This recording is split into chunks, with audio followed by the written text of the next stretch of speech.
Hi! This is Gabilito. And you know what it is? Perfect ang araw na to dahil today ay release day or premiere day ng Superman 2025 movie. Perfect din tong oras or moment na to para i-review ang figure na nabili ko 5 years ago. Anyways, today, nasa aking harapan ngayon. Walang iba akong DC. DC Spin Masters Superman. Ooh. Bakit hindi McFarlane kamo? Sa McFarlane kasi, yung mga giant figures, DC characters lang yung binibili ko. Meron sa Spin Masters na Superman yung bago, 4-inch line. Kaso, wala na, tinipid na nila sa articulation kaya it's a meh. First edition yan mga pare. DC logo, likod, yung mga background na pwede mo makuha sa toys or sa line na to. Gilid, baba. Ooh, what is that? Anyways, alam nyo naman na siguro. Patupik-tupik pa, let's catch him loose. Here he is out of the packaging. Biruin mo 5 years ka na sa akin, pero you still look good. Iba mag-alaga si Gabilito. Good shape, in good shape siya. Ito lang talaga.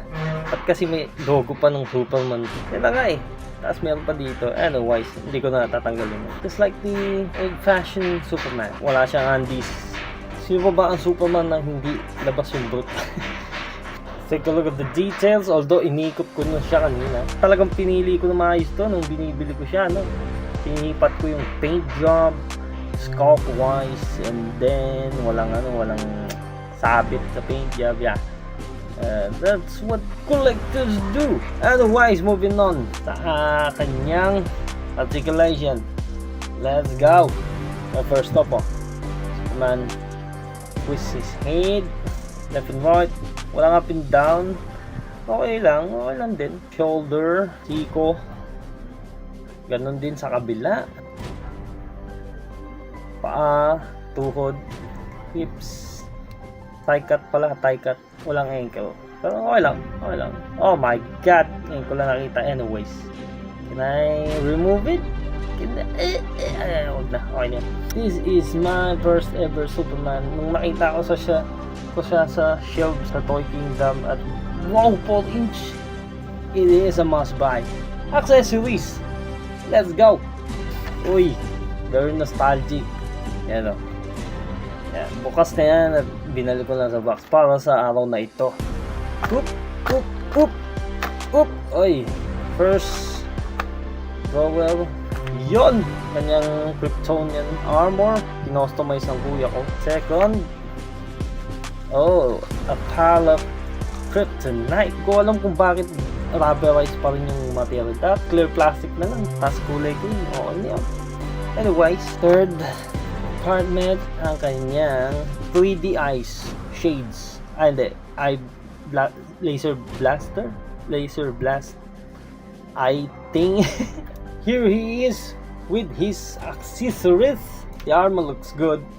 This looks awfully terrible looking. Ba't niya hahawakan yung kryptonite? Ayun, may hawakan. Takot nga siya dyan. Anyways, size comparison. Let's go. My previous figure review. Joel Tara, Mothman. This is Spin Masters, Batman. Jaya, wala pa.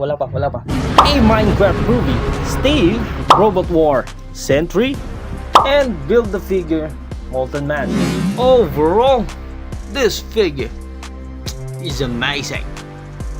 Total, kasama niya naman na yung aso niyan si Pluto sa movie na Superman 2025. Why not? Sama ko na rin tong DC's animated movie, Pluto, from DC Justice League of Super Pets. May gimmick nga siya, no? Pag pinindot mo to, he'll say hi to you. Hey Soups, let's go for a walk. Come on, let's go. Ow! Kaya ganyan sa buhay. Stop! Ganda ng sculpt na ito. Natuwa ako. Kaya ito lang binili ko. Angas. Saan makakabili ka mo? Neto? Ewan ko lang kung nasaan. May nakita pa ako sa SM Bacolod isa. At kayo nang bahala maghanap. Anyways, Superman figure. Wow. Shit, ang oras na. Tara, panoorin natin yung bagong Superman movie. Let's go! Okay, today is the day. Superman. Ang ka-date ko is my... Yun o.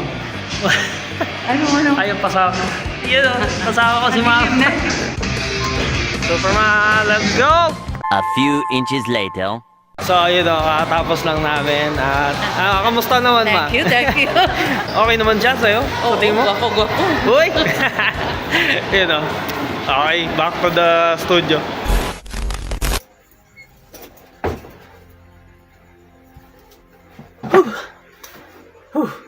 That was fun. Superman 2025 movie, directed by James Gunn, starring David Corenswell, Rachel Brosnahan, correct me if I'm wrong sa mga pronunciation, Nicholas Hoult, Eddie Gathegi, Anthony Callaghan, Nathan Fillion, and Isabel Daza. Isabel Mercedes. Saan galing Isabel Daza? Wow, another reality, another universe, another reboot. But this one though, does put a smile on my face. Parang ganito, sobrang invested ako sa movie nito sa first to finish. Dito sa movie na to, hindi na natin na-explore ulit ang kanyang origins, kung siya nanggaling, paano siya pinadala sa planet Earth. Dito, pinakita na nag-ooperate na siya as Superman and at the same time, as Clark Kent na nagtatrabaho sa Daily Planet. Maganda yung pag-aasulat sa kanya dito kasi hindi siya yung seryoso na overpowered super human being or alien protector ng planet Earth. Ano siya, may sense of humor, ano siya, believable, likable character yung pagkaka-portray or pagkakasulat sa kanya dito. And yeah, siguro yun ang isa sa mga dahilan kung bakit nagustuhan siya ng masa. Nagustuhan yung movie. May struggles, hindi siya, nabubugbog siya. May takot siyang mawala yung mga taong malapit sa kanya or ma-fail yung mission niya as the protector of planet Earth, Metropolis. Yung Lois Lane dito, believable siya sa akin. Invested na ako sa chemistry nila. Yung pa, isa pa yon, yung chemistry nila, dalawa. Kilig ako! Charming, fearless, and para talaga pag sa scoop or sa story for justice, hindi siya tatanggap ng hindi for an answer. Ganun kaganda ang pagkakasulat sa kanya dito. Sa fight scenes, oh my god, ang daming dito, eksena na may realistic feels, lalo na yung flight scene, balibagan, lalo yung puta yung pinalo yung mukha niya sa semento ni Ultron. Grabe yun. Yung suntukan sa track and field, nag-reminisce ako dun sa Man of Steel moments. Sa Fortress of Solitude, yung attack, kung paano nakidnap si Pluto. Grabe yung engineer doon. Punit yung mga Superman robots. Sa movie na to, parang araw-gabi, may kalaban sila, may kaiju. Lalaban sila nung Boravian champion. May kaiju na mukhang squid sa gabi. Kaya kalaban ng Justice Gang. Basta dami nangyari dito sa movie na to. Parang nagsimula tayo na talo, and then uwi, pahinga, then laban ulit. Yung pagkakagawa dito kay Pluto, grabe, parang aso talaga. Scan siya ng aso ni James Gunn, tas yung movement, aso talaga. Grabe ka, ha? Hindi ka mag-behave. Loko-loko ka, ha? Lapot kay Guy Garner, kay Nathan Fillion dito. Isabel naman as Hawkgirl, chill lang siya pero ang lakas niya. Mr. Terrific, yung the way niya i-command yung gadgets niya. Doon sa papunta na sila sa may portal pocket universe. Nakakatuwa talagang lang siya. Movement lang ng kamay. Ubos yung kalaban. Inis nga lang siya pag kinakain ni Pluto yung gadgets niya, yung drone niya. And syempre, we've gotta talk about Nicholas Hoult as Lex Luthor. Grabe, siya, believable din as Lex Luthor. Grabe na yung achievement niya sa technology para mapabagsak lang siya Superman. Dahil hate nga niya kasi overpowered yung being na yun. Nicholas Hoult got some range. Alam niyo ba na si Nicholas Hoult nag-audition para sa Superman role? Instead, punta siya as Lex Luthor. Parang nangyari kay Tom Hiddleston. Nag-audition siya as Thor, end up being Loki. Yeah, naging iconic sila. Teka, matanong ko lang. To the years ng portrayal, Superman, animated series, ano yung mga favorite nyo? Ano yung mga favorite sa mga yon? Sa akin, prime Superman ko si talaga, Henry Cavill, kasi nung pinanood ko siya sa cinema, talagang na-enjoy ko siya at tumatak sa isip ko na etong Superman ko, Henry Cavill. Napanood ko naman yung kay Christopher Reeves. At noong mga panahon na yun, panood ko siya pakapyaw-kapyaw kasi malit pa ako nun. At hindi ko siya pinapansin. Kung papanoorin ko siya ngayon, syempre, ayaw mag-expect kasi nga, kung mga panahon na yun niya, medyo pa yung effects. Yan, andun na yan. Yung Smallville, sa mga kapatid ko to, sa mga kuya ko. Panahon nila yan. May mga napapanood din naman akong scenes. Mga fight scenes. Okay naman yung mga fight scenes. Yung kay Dean Cain, yan, pinanood ng mama ko yan. Yan, subaybayan niya yata ako. Nakikita ko naman, okay naman siya. Nakakatapos naman ako ng mga episode dati. Yung kay Brandon Routh, yun, natuwa ako nun sa umpisa yung sa Gatling gun scene, sa mata, yung scene sa aeroplano, yung sinagip niya, nasa, dulo siya ng aeroplano, tatagos siya doon. Tapos binuhat niya lang, nilapag niya lang gano'n, pinag-usapan yun. At nagbuhat siya ng grabing kryptonite na pakalaki nun. Mamamatay siya nun pag naalapit siya nun, nakabuhat pa siya. Sa bagay, kryptonite spell nga nailipad pa niya, inurikabe. Ayun, paktay. Yung series ni Tyler Hoechlin, yun, sinubaybayan ko yun. Kaso, hindi ko na natapos kasi medyo tinamad na ako kasi may mga episode na medyo, parang botya na yan, VFX na ito. Anyari dito. Doomsday looks good daw. Yung kay Nicolas Cage sa The Flash movie, jaw-drop ako doon. Kaso nga lang talaga, pinag-usapan din yung pagkakatabas ng CGI, diba? At ganun, yung CGI, mukhang CGI.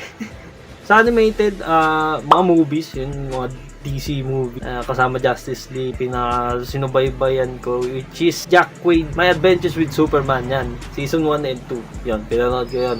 And sana magka-season 3. Punta ako doon sa isang episode na may kasama silang interdimensional character na nagpakita ng mga iba't ibang Superman in different universe.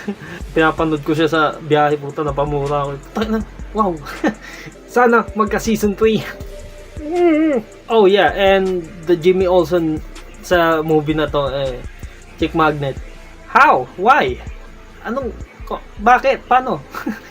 highly recommend ko tong movie na to. At kung may panahon ka, panoorin mo na. Like, right now. And let me know what you think about the movie in the comment section down below. Yun lang ang akin for this one. I'ma give Superman 2025. Yes, nalagyan ko ng date, 2025.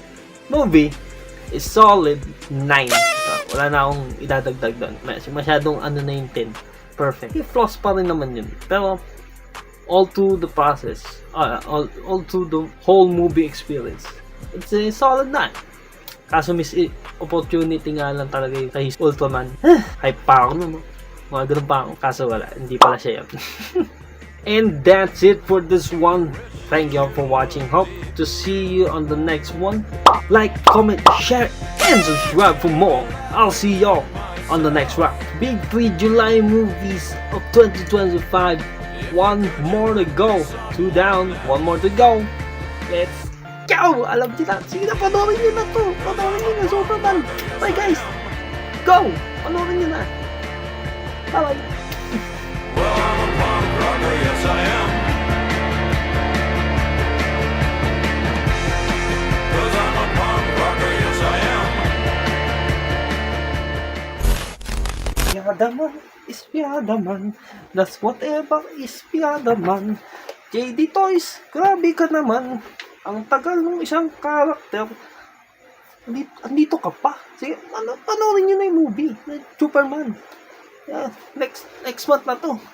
May kulang pa. Wait.